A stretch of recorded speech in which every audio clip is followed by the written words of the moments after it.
आपण पाहत आहात ठळक घडामोड निर्भीड पत्रकारिता। मुंबई विमानतळावर 2 कोटीचा गांजा जप्त, खेळण्यामधून सुरू होती तस्करी। आंतरराष्ट्रीय विमानतळावर हवाई गुप्तचर विभागाने कारवाई केली आहे। एअर इंटेलिजन्सच्या युनिटने तब्बल 2 कोटी रुपयांचा गांजा मुंबई आंतरराष्ट्रीय विमानतळावरून जप्त केलाय। बँकॉकवरून आलेल्या महिलेकडून गांजा जप्त करण्यात आल्याची माहिती समोर आली आहे। आपण याबाबत सविस्तर वृत्त जाणून घेऊया। काय आहे प्रकरण? मुंबई आंतरराष्ट्रीय विमानतळावर गांजाची तस्करी सुरू असल्याची गोपनीय माहिती हवाई गुप्तचर विभागाला मिळाली होती। याच माहितीच्या आधारावर संबंधित यंत्रणा अलर्ट मोडवर होती।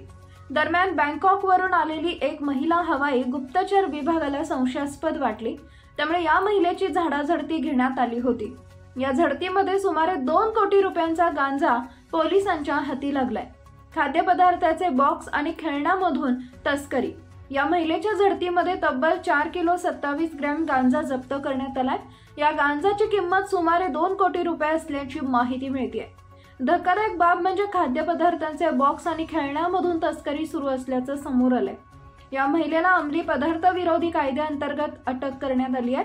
तिच्यावर पुढील कारवाई सुरू आहे। या घटनेमुळे विमानतळावर मोठी खळबळ उडाली।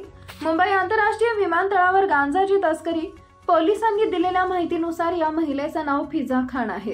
ही महिला चेंबूरची रहिवाशी असल्याची माहिती देखील पोलिसांनी दिली आहे। आता पोलीस या महिलेचं कनेक्शन कुठं आहे, गांजा नेमका कोणापर्यंत पोहोचणार होता, मुंबईमधून या तस्करीत आणखी कोण सामील आहे, ही महिला कोणासाठी काम करते, या सर्व बाबींचा शोध घेत आहे। काही महिन्यांपूर्वी पुण्यातून देखील अंमली पदार्थ तस्करीचा आंतरराष्ट्रीय रॅकेट समोर आलं होतं।